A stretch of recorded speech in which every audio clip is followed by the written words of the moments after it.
얼마 전에 제가 심한 독감에 걸린 적이 있습니다. 독감 걸려보셨으면 진짜 아실 텐데 엄청 아프잖아요. 정말 온몸이 아파서 제가 일어나질 못할 정도로 아팠어요. 그런데 그렇게 제가 끙끙 앓고 있는데 저희 아들이 엄마 괜찮아요? 한마디를 안 하는 거예요. 한마디 너무너무 섭섭한 거예요. 그리고 딸도 같이 아팠어요. 딸이 먼저 독감에 걸려서 제가 옮았는데 딸은 자기 방에서 끙끙 앓고 있고 저는 이제 방에 이렇게 혼자 끙끙 앓고 있는데 아, 집안일이 좀 쌓여 있잖아요. 남편이 이제 집에 와가지고 저를 위로하기보다는 뭔가 굉장히 이제 노여워 보이는 듯한 그런 느낌이잖아. 이걸 다 어떻게 내가 하나, 막 이런 그런 근심을 비추는 듯한 느낌. 저한테 말은 안 했지만 저는 너무 느껴지더라고요. 네가 아프면 내가 힘들잖아. 막 이런 거 있잖아요. 그래서 너무 이제 마음이 남편은 저렇게 날 위로를 해주기는커녕 일이 많다고 저렇게 표정이 안 좋구나.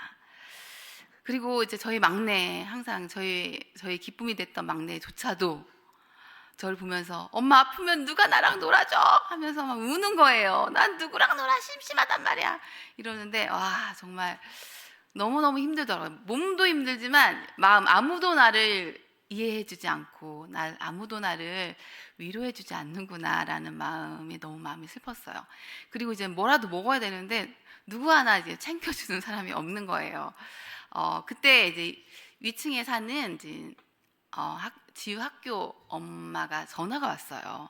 어떻게 제가 아픈지 알고 한 건 아니었겠지만 그러면서 제가 많이 아프다고 하니까 어떡하냐고, 진짜 이럴 때는 쉬어야 된다고 하면서 이렇게 자기가 그 곰국 있죠. 곰국을 저한테 딱 이렇게 보내줬어요. 제가 그때 얼마나 위로를 받았는지 몰라요. 아무도 나의 아픔을 긍휼히 여기지 않는데 하나님께서 이렇게 천사를 보내서 나를 위로하는구나. 그래서 제가 참 큰 위로를 받았습니다. 위로라는 것은 그냥 말만 들어도 사실 우리를 참 따뜻하게 해주는 단어인 것 같습니다. 사랑하는 성도 여러분, 언제 위로를 받으시나요? 내 인생이 정말 내 맘대로 다 잘 풀리고 아침에 눈을 떠서 일어나면 온몸이 정말 너무 막 상쾌하고 막 가벼워가지고 날아갈 것 같고 내가 생각하는 대로 모든 게 이루어지고 모든 게 충만할 때, 그때 여러분은 위로를 받으시나요? 아니죠. 그때는 위로가 필요가 없습니다. 그래서 진짜 우리에게 위로라는 단어는 우리가 힘들고 어려울 때, 우리가 비참할 때 그렇게 받는 게 위로라는 거예요. 그래서 위로와 비참함은 멀리 떨어져 있는 단어가 아니라 가장 가까이 붙어 있는 단어인 것입니다. 오늘 본문은 사도 바울의 비참함, 그것이 가장 잘 드러나는 본문입니다. 오호라, 나는 곤고한 자로다. 이 사망의 몸에서 누가 나를 건져내랴. 정말 사도 바울의 마음이 절절히 느껴지는 구절이죠. 저는 청년 때 이 말씀을 읽으면서 사실 이해할 수가 없었어요. 내가 잘못 읽었나? 저는 그런 생각도 들었습니다. 저는 곤고함, 비참함 이런 단어가 너무너무 싫었거든요. 그래서 제가 예수님을 잘 믿으면 이 비참함, 이런 공고함을 다시는 겪지 않을 거라고 생각했어요. 신앙이 성장하면 성장할수록, 신앙의 연수가 깊어지면 깊어질수록 나는 비참함과는 거리가 먼 존재, 항상 얼굴에 미소와 웃음이 가득하고 너무너무 기쁘고 행복해서 내 얼굴에서, 내 뒤에서 후광이 비칠 정도로 그렇게 기뻐하는 사람이 될 거라고 저는 믿었어요. 젊은 시절에 저는 그런 꿈을 꾼 거예요. 그런데 그런 마음으로 성경을 읽는데 지금 사도 바울은 뭐라고 하는 거예요? 그렇게 대단한 사람이 곤고함을 이야기하고 있으니 제가 그게 이해가 되는 게 쉽지 않았겠죠. 저는 그게 나쁜 신앙이라고 생각했던 것 같아요. 그래서 그렇게 판단을 했던 거죠. 그런데 최근에 제가 팀 켈러 목사님의 설교를 듣는데 목사님이 이런 이야기를 했어요. 교회 안에는 두 종류의 사람이 있다. 첫 번째는 자신의 선함, 자신의 순종함으로 하나님을 이용해 먹으려는 사람이 있고, 하나는 하나님을 사랑해서 순종하는 사람이 있다. 이 두 종류의 사람이 있다라고 얘기하는데, 제가 첫 번째 사람이었던 거예요. 저는 나의 행복, 나의 성공, 나의 어떤 그 살아있음, 그런 것들을, 나의 기쁨을 위해서 내가 순종하면 하나님이 그런 기쁨을 나한테 주시겠지? 난 절대 비참해지지 않는 기쁨을 나는 누릴 수 있겠지? 라고 조건을 달고 내가 이렇게 하면 이렇게 되겠지라는 그런 율법적인 신앙으로 제가 똘똘 뭉쳐 있었던 거예요. 그렇게 하다 보니까 제가 열심히 교회에서 하면 할수록 저는 칭찬을 많이 받죠. 그리고 좋은 신앙이라는 얘기도 많이 듣죠. 하지만 제 안에서는 의문이 있는 거예요. 저는 제 자신의 모습을 조금은 객관적으로 볼 수가 있기 때문에 이게 맞나? 이런 고민들도 했던 거예요. 그런데 제가 워낙 칭찬받다 보니까 이게 맞나 보다, 그치, 이게 좋은 거지 라고 생각하면서 신앙생활을 하다 보니까 정죄하는, 내 기준에 딱 세워놓은 기준들 있잖아요. 신앙인은 요러해야 돼 라는 기준에 이게 딱 세워지니까 이 기준에 맞지 않는 사람은 어떻게 하겠어요? 정죄하는 거죠. 지금 제가 누구를 정죄하고 있는 거예요? 제 기준에 맞지 않는 바울을 정죄하고 있는 거였어요. 정말 제 안에 제가 얼마나 커졌으면 바울조차도 정죄하는 그런 신앙인의 모습을 제가 가지고 있었다는 것을 저는 깨닫게 되었습니다. 우리는요, 우리 안에 어떤 모습이 있는지, 정말 이 비참함이 정말 나쁘기만 한 것인지 우리 한번 고민해 봐야 될 것 같아요. 사실 비참함은요, 가치 중립이에요. 가치 중립. 선도 아니고 악도 아닙니다. 하나님은 이 세상의 모든 상황과 우리 인간의 모든 감정조차도 사용하셔서 우리에게 복음을 설명해 주시는 분이십니다. 모든 것이 합력하여서 선을 이루게 하시는 분이 우리 하나님이신 거예요. 오늘 본문의 말씀이 여러분에게 복음이 설명되어지는 그런 은혜가 되기를 기도합니다. 오늘 본문 말씀을 살펴보기 전에 사전 지식이 좀 필요해요. 사도 바울은 청중의 언어로 설교했던 사람입니다. 유대인에게는 어떻게 했죠? 유대인의 언어로, 헬라인에게는 헬라인처럼 헬라인의 언어로 말했던 사람입니다. 오늘의 본문 이 로마서는 누구에게 쓴 걸까요? 로마인에게 쓴 거죠.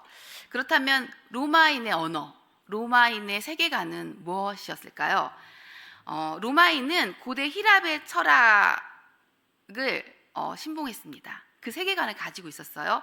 그리고 그 철학의 대표가 바로 이제 이분법이에요. 이분법. 플라톤의 이데아 사상을 많이 들어보셨죠? 네. 이데아 철학, 그 플라톤의 철학은요, 육체는 악한 것, 영만 선한 것, 이렇게 딱 나누면서 설명을 했어요. 그래서 이 성경에 보면은, 오늘 본문에 보면 선과 악, 내 마음의 법과 내 지체 속의 다른 법, 또 하나님의 법과 죄의 법, 생명의 법과 성령의 법과 죄와 사망의 법, 이렇게 계속 나누어서 설명하는 것들을 볼 수가 있습니다. 먼저 그냥 딱 하나만 기억해 주시면 돼요. 육은 뭐라고요? 나쁜 것. 그리고 영은 좋은 거라고 생각했어요. 그러면 율법과 육체가 딱 결합이 되면 그것은 좋은 걸까요? 나쁜 걸까요? 자, 율법과 육체. 자, 어떻게 생각하시면 되냐면요, 율법은 좋은 거예요. 율법주의가 나쁜 거지 율법은 좋은 거예요. 그렇죠? 율법 정신은 좋아요. 하나님 사랑, 이웃 사랑, 우리에게 죄를 깨닫게 하고 우리가 선을 쫓아가게 만드는, 선을 추구하게 만드는 율법은 너무너무 좋은 거예요. 그런데 거기에 지금 육이라는 뭐가 지금 합해졌나요? 나쁜 게, 악한 게. 그러면은 깨끗한 물 한 잔이 있는데 새가 와서 똥을 쌌어요. 자, 이 물은 깨끗한가요? 더러운가요? 더러워요. 그러니까 육과 지금 율법이 합해 있는 것은 악한 거예요. 사망의 법이 되는 거예요. 그리고 율법과 영이 함께 있으면 그건 영은 뭐랬죠? 선한 거랬죠. 그러니까 생명의 법, 선한 것이 되는 것입니다. 지금 바울은 그들의 언어로 이제 복음을 설명하려고 하기 때문에 여러분도 먼저 사전 지식을 가지고 있으면 이해하기가 쉬워요. 자, 그런데 우리 모두는요, 어디 가운데 있나요? 육체 가운데 있습니다. 그런데 육은 악한 거란 말이에요. 아무리 좋은 율법을 인간에게 주어서 무엇이 죄이고 무엇이 선인지를 알게 하고 또 선을 추구하게 한다 할지라도 이 육은 항상 나의 만족과 나의 유익을 추구하는 그런 죄를 추구하는 자이기 때문에 아무리 좋은 것을 갖다 주어도 그것을 가지고 뭐만 하더라? 죄만 짓더라. 이것을 지금 사도 바울이 이분법의 논리로 지금 설명하고 싶어 하는 것입니다. 이거에 동의를 하시나요? 우리가 늘 죄만 짓더라. 여기에 동의하시나요? 나는 정말 하나님의 영광을 위해 살고 싶고 정말 좋은 사람이 되고 싶은데 내가 한 행동들 그것들이 다른 사람은 참 잘했어. 진짜 너 너무너무 착한 일이야 라고 할지라도 그 행동을 솔직히 가만히 들여다보면 그 안에 내가 가득한 것을 들킬 때가 혹시 있지 않으신가요? 제가 그랬어요. 저는 정말 좋은 크리스찬이 되고 싶었단 말이에요. 제가 참는 건 되게 잘했어요. 제가 참는 거, 꾹꾹 누르는 걸 제가 어릴 때부터 되게 잘했거든요. 그리고 이제는 교회 안에서도 분위기 메이커, 피스 메이커 이런 거 하는 거를 제가 너무너무 좋아했어요. 무리하다 싶은 부탁도 저는 들어줬습니다. 그게 평화가 온다면 당연히 그렇게 해야 하는 게 옳다고 생각했고요. 교회 공동체의 평화를 위해서라면 더더욱 그렇게 했죠.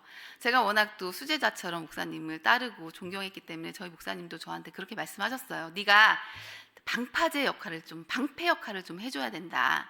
뭐 힘들고 어려운 일들이 생기고 뭐 목회자에게 오해가 생기고 이럴 때 너가 사이에서 딱 해결해주고 네가 편을 들어주고 그러니까 어려움들을 해결해주는 그런 방패가 좀 됐으면 좋겠다라고 말씀을 하셨어요. 저는 저를 참 신뢰해서 그런 부탁을 하시는구나라는 생각이 들어서 그 부탁이 힘든 부탁이라고 생각하지 않고 제가 그럼 하죠. 당연히 목사님 제가 잘하겠습니다. 막 이렇게 할 정도로 저는 했거든요.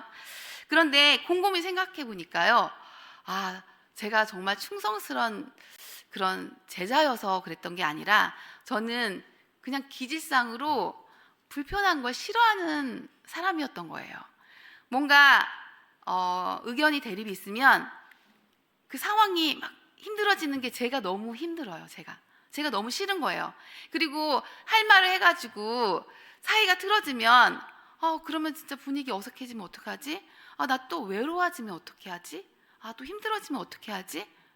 이렇게 사실은 그 안에 나를 사랑하는 마음이 가득했기 때문에 제가 그 피스메이커의 역할을 했던 거예요. 좋은 건지 알았는데요. 그 속을 들여다보니까 나라는 자아가 정말 또아리를 틀고 저를 바라보고 있다는 것을 저는 들켰습니다. 사랑하는 성도님들은 그런 나를 들켜본 적이 없으신가요? 감사만 생각해도 그런 것 같아요. 감사는 좋은 거죠. 좋은 건데 우리는 그 감사조차도 누군가와 비교하면서 내가 그래도 저 사람보다 낫네. 참 감사하네 라고 생각할 때가 거기서 위로받을 때가 많지 않아요? 상대방이 그걸 안다면 내가 자기 때문에 위로받고 있다는 걸, 자기의 넘어짐, 자기의 아픔, 고통으로 인해 내가 위로받고 있다는 걸 상대방이 안다면 그건 상대방에게 씻을 수 없는 상처가 되겠죠. 우리는 그런 감사를 하는 존재예요. 사도 바울은 지금 이렇게 얘기하는 거예요. 좋은 율법을 인간에게 줬는데 인간은 죄만 짓더라. 사도 바울은 여기서 원함은 있으나 실력이 없는, 죄만 짓는 자기 자신에 대해서 지금 고백하고 있는 것입니다. 18절 한번 볼까요? 18절 내 속 곧 내 육신에 선한 것이 거하지 아니하는 줄을 아노니 원함은 내게 있으나 선을 행하는 것은 없노라.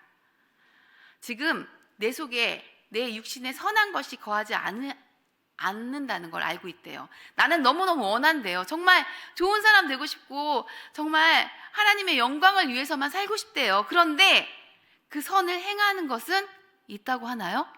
없다라고 이야기하는 것입니다. 우리는 모두 죄의 비참함 가운데 있는 사람입니다.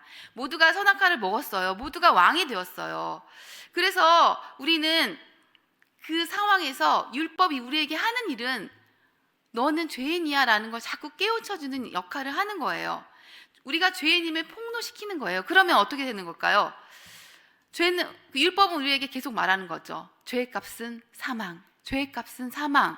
너는 지금 사망 선고를 받았어 라고 율법은 우리에게 계속 얘기하는데, 우리 안에서는 그럼 내가 어떻게든 해봐야겠다, 내가 어떻게든 해봐야지, 탈출해봐야겠지, 그러니까 난 종교적으로라도 아니면 삶으로라도 내가 선하고 착한 일을 해봐야지.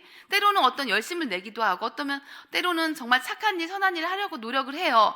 열심히 내가 할 수 있는 최선의 것들을 해보는데, 육체로서는 절대로 선을 만들어낼 수 있다 없다? 없다라는 것을 지금 고백하고 있는 것입니다. 결국은요, 명백해지는 것은 사망 선고뿐입니다. 나한테는 소망이 없구나, 난 어떡하지? 난 이제 어떻게 하면 좋아? 라는 이 비참한 가운데 우리는 서게 되는 것입니다. 자, 늪에 빠져서 정말 이러지도 못하고 저러지도 못하는 그런 자기의 실존 앞에서, 지금 그 비참함 앞에서 바울이 뭐라고 고백하는지 한번 보겠습니다. 24절 함께 읽어보겠습니다. 오라, 나는 곤고한 사람이로다. 이 사망의 몸에서 누가 나를 건져내랴. 뭐가 사망의 몸일까요? 율법의 선함, 하나님의 법을 추구하지만 나에게서 나오는 것은 나의 만족과 나의 유익을 위해 행동하는 죄만 품어져 나오는 나라는 존재, 율법의 선함, 나라는 존재가 함께 붙어 있으니까 결국은 사망의 법만 내어놓더라 라는 이 상황을 지금 고통스럽게 표현하고 있는 것입니다. 로마의 형벌 중에서요, 그 죄인을 자기가 죽인 시체와 이렇게 꽁꽁 묶어 놓는 형벌이 있었습니다.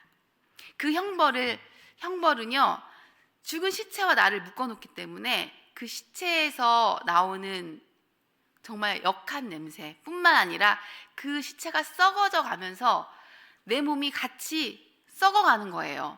거기서 나오는 구더기가 내 몸으로 들어오는 거예요. 그렇게 묶어놓은 형벌, 이걸 사망의 몸이라고 하는데요. 지금 바울은 이 사망의 몸, 이렇게 죄와 내가 꽁꽁 묶여 있어서 이러지도 못하고 저러지도 못하는 이 상황, 이것이 너무나 곤고하고 이것이 너무나 괴롭다고 고백하고 있는 거예요.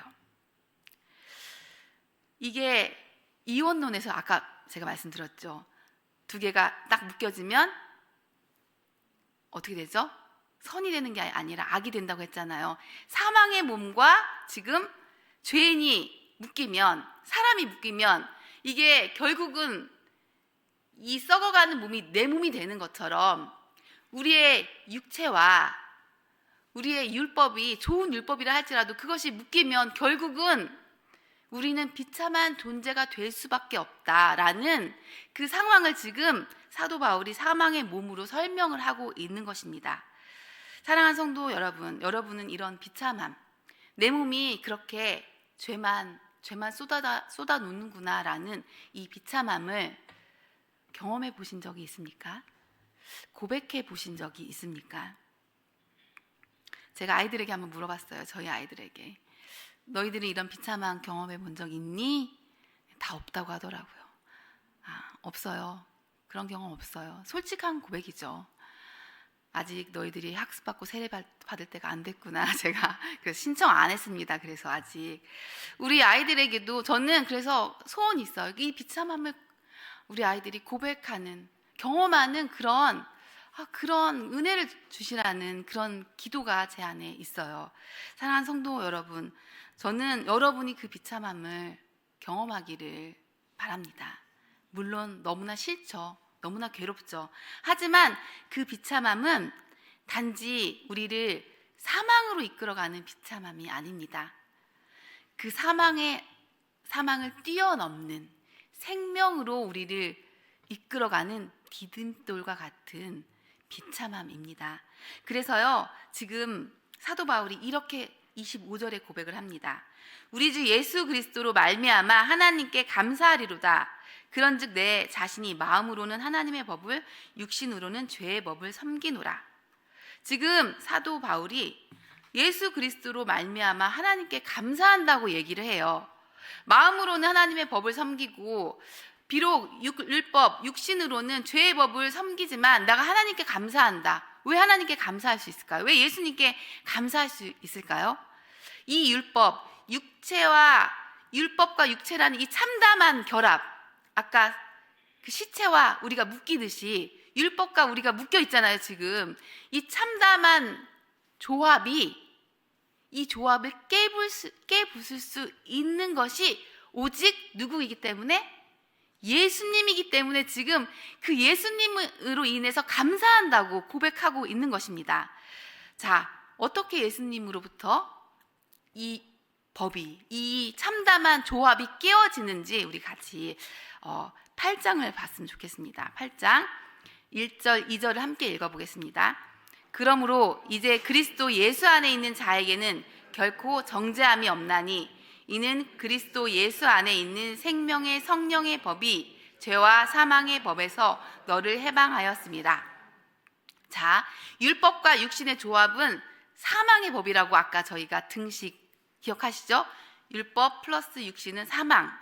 그래서 우리는 비참함에 있는 거예요. 우리는 아무리 노력을 해도 될 수가 없어요. 우리 솔직히 나의 만족과 유익을 위해 살아가잖아요. 안 그러세요? 우리는 그 덫과 같은 거기에서 벗어나올 수가 없어요. 아무리 나는 이타적인 삶을 살아야지, 나는 진짜 하나님의 영광만을 위해서 살 거야 라고 우리가 입술로 고백하고 간절히 기도해도 그 안에는 자꾸 나의 만족이 들어있단 말이에요. 나의 유익이 들어있기 때문에 우리는 여기서 지금 벗어날 수 있는 사람은 아무도 없어요. 이 비참한 등식, 사망의 법이라는 증식이 우리를 정말 꽁꽁 묶어놓고 있는데, 그런데 기적 같은 일이 일어납니다. 율법의 본체이신 예수님께서 인간의 육신으로 오셔서 그 육신은 사망의 법으로 가야 되는 거잖아요. 죽음만이 답이잖아요. 그런데 그분이 육신이 되어서 죄값을 담당해 버리시는 거예요. 십자가에서의 죽음, 사망으로부터 그 죄값을 다 치러버리시고 여기서 멈추는 게 아니라 예수님이 부활하십니다. 어떤 영으로? 예수의 영으로 성령으로 주님께 새롭게 부활을 하시는 거예요. 그럼 더 이상 우리는요, 율법의 지배를 받지 않게 됩니다.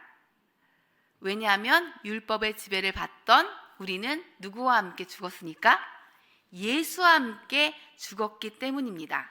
그리고 예수의 영으로 새롭게 됐다고 했잖아요. 우리가 예수의 영으로 새롭게 태어났잖아요. 우리의 육신은 지금 누구와 죽었어요? 함께? 예수와 함께 죽었어요. 그리고 우리는 이제 누구의 지배를 받아요? 예수의 영의 지배를 받죠. 자, 그러면 좋은 율법 플러스 영, 우린 예수의 영의 지배를 받으니까 좋은 율법 플러스 영.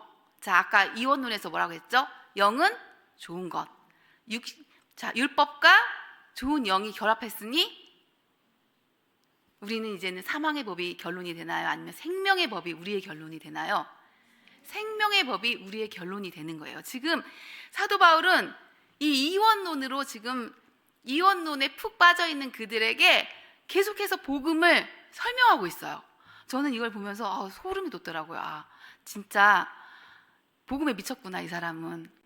어떤 세계관 속에 빠져 있는 사람이라도 그들이 가지고 있는 세계관을 가지고 이 복음을 설명해 내는구나 라는 걸 봤어요. 그렇습니다. 우리는요, 예수의 영으로 새롭게 되었기 때문에 우리는 이제는 더 이상 죄의 법에 매여 있는 자들이 아니고 자유하는 자가 된 거예요. 그래서 오늘 본문의 말씀 7장 윗부분은 안 읽었는데 나중에 한번 읽어보셨으면 좋겠어요. 거기 7장 윗부분을 보면 어떤 말씀이 있냐면요, 남편과 아내의 관계를 통해서 복음을 설명하는 부분이 나와요. 아내가 남편이 있을 때는 남편의 지배를 받는다. 하지만 남편이 죽으면 그 아내는 뭐가 된다? 자유자가 된다. 이걸 설명하면서 지금 우리가 방금 배웠던, 우리가 율법의 죄의 육신의 법, 사망의 법에 지배를 받았잖아요. 그런데 그 사망의 법에 지배받던 이 육신이 예수와 함께 죽었기 때문에 너희들은 이제는 더 이상 종이 아니야. 사망의 법의 종이 아니야. 너희들은 이제 자유자야. 이 이야기를 지금 계속 반복해서 설명해 가고 있는 것입니다. 육신을 따르지 않고 예수의 영을 따라 행하는 성도가 되었다는 것은요, 너무너무 엄청난 일입니다. 사랑하는 성도 여러분, 이 세상을 살아가는 모든 사람들은요, 사실은 모두 비참한 사람입니다. 내가 왕이 되어서 육체의 정욕을 추구하며 살아가기 때문이죠. 그런데요, 이 비참한 가운데 있는 모든 사람 중에서도 두 부류로 나뉘어지게 됩니다. 어떤 사람은요, 이 비참한 가운데 율법주의자가 돼요.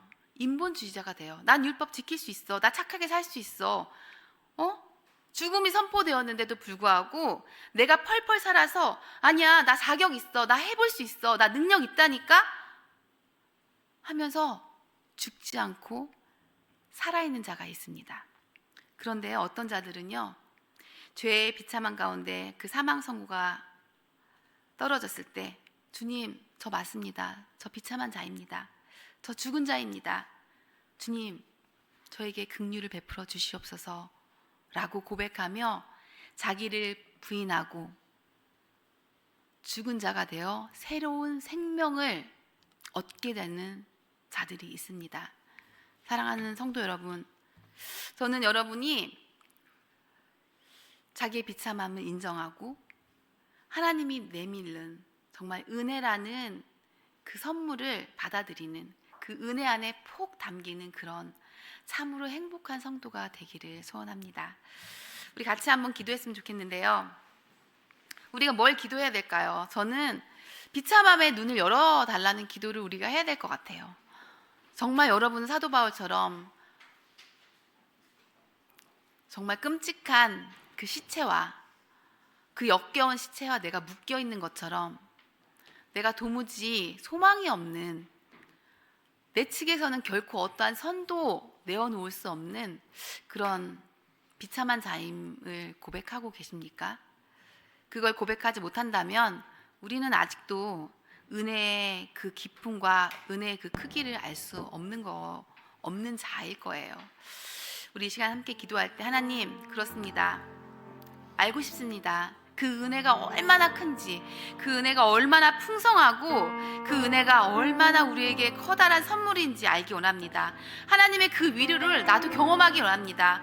하나님께서 은혜로 나를 위로하시고 은혜로 나를 감싸시고 내가 널 보고 있고 내가 널 알고 있고 내가 널 사랑한다고 말씀하시는 그 은혜를 경험하기 원한다면 가장 먼저 비참함을 경험해야 할 것입니다. 주님, 그 비참함 나 알기 원합니다. 주님, 도와주시옵소서. 제발 내가 그 비참함에서 황홀함으로 넘어갈 수 있는 성도가 되도록 주님, 나에게 영적인 눈을 열어주셔서 그 비참함 가운데서 주님을 붙잡는 성도가 되게 해달라고 우리 함께 기도하며 나가겠습니다.